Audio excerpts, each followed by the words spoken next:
Hi. So I like so I like to recommend manga what I think will appeal to people who don't normally read manga. And this one is aimed at people who enjoy things like Vertigo comics, Something is Killing the Children, Exquisite Corpses, Eerie, the recent EC relaunch by Oni, um, good horror comics that are horrific, maybe not too bloodthirsty, but they have this horrific atmosphere and just create this feeling of dread. So there's a mangaka called Gao Tanabe, and he's done a series of books, series of collections that are adaptations of H.P. Lovecraft's most popular works, and they are gorgeous. And I like the story ideas of Lovecraft. I don't like his writing. One thing, he's extremely racist, and so that's a big no-no. But I love, pardon me, I love the world, the mythos, what he created, the cosmic horror elements, the Cthulhu gods coming down and playing with mankind's minds, etc., bringing this madness into the world. So genius idea guy, lousy wordsmith, lousy person, just a vile, horrible person.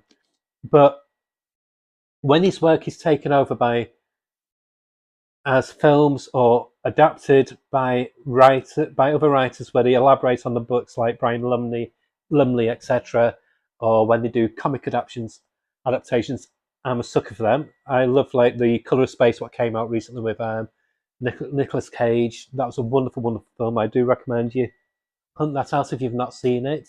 Um, I really enjoyed things like Dagon, by directed by Stuart Gordon, and Reanimator, and other works where they took elements from H.P. Lovecraft. But this is a very long-winded way, which I always do, long-winded introductions, to say that Downton Abbey has done some wonderful books, really good, faithful, atmospheric adaptations. So this one is The Shadow of Innsmouth, over Innsmouth. Just look at that cover. And it's from Dark Horse. It retails for $29.99. You do get a lot of pages. There's there's over 440 pages, and it says, in the winter of 1927 to 28, the isolated coastal settlement of Innsmouth, Massachusetts, was assaulted by U.S. government agents. Its waterfront burned and dynamited. Its people taken away to internment camps. Yet there was neither the beginning nor the end of the horror uncovered by a young antiquarian who travelled to Innsmouth in search of rumours from the town's dead past, only to find them still very much alive, find truths lying underwater deeper and colder than any earthly grave. And it's based on the only H.P. Lovecraft story published as a book in the author's own lifetime. The Shadow over Innsmouth is the new adaptation by modern manga horror master Galton Abbey. I do like um, manga horror. I I like Junji Ito, but I like it, but I don't love it, if that makes sense. This is much more my wheelhouse. I'm glad I took a chance with it, and I will be buying others. I've not read it yet. This is really high up on my reading list. But the art is just my kind of manga art. So it's very detailed.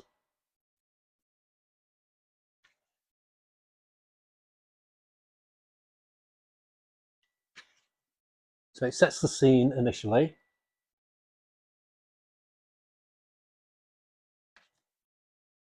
And everything's just slightly off kilter, slightly eerie. So they're like these people who look like fish people.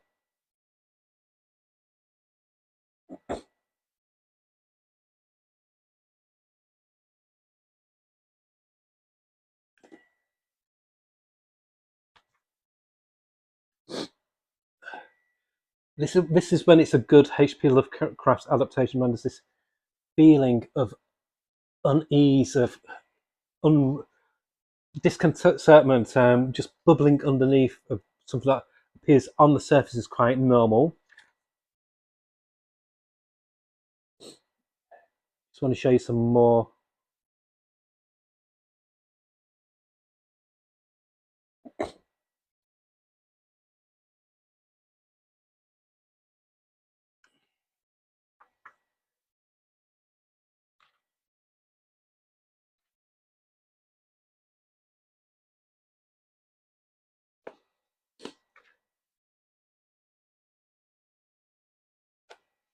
His use of grey tone and shade as well is just so. It just makes it feel more fleshed out, and it's especially particularly good for like nighttime scenes or seaside scenes. But then there are bursts of color as well.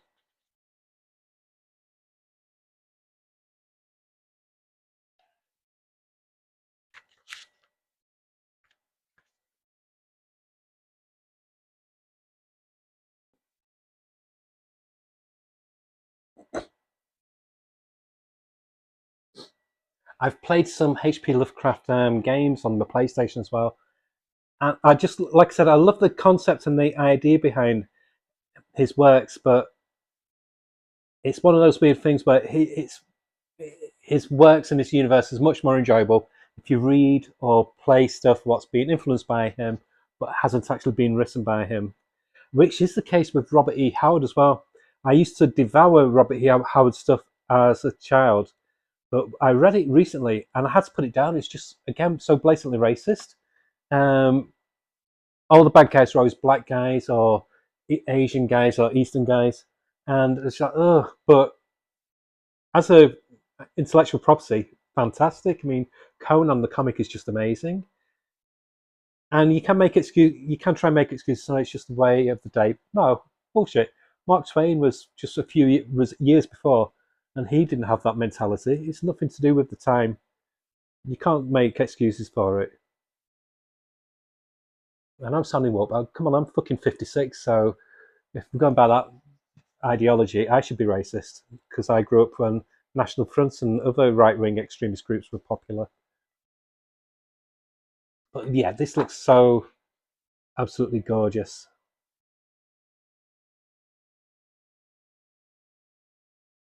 and it just descends more and more into cosmic horror madness.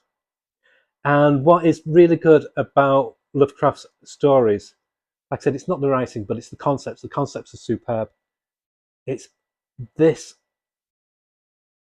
which was unusual for that time. Not not all of his not all of his heroes end up leaving unscathed. They're normally always um, that's all I can show you because it gets really weird at the end and it ruins the surprise way. Most of the time they always end up worse off at the end, whereas a lot of pulp stories from the 20s, 30s, and 40s, the main character, the protagonist, always comes out unscathed. You know, they might have like just a few cuts on the body, but they don't get affected mentally. They don't get destroyed by their experience.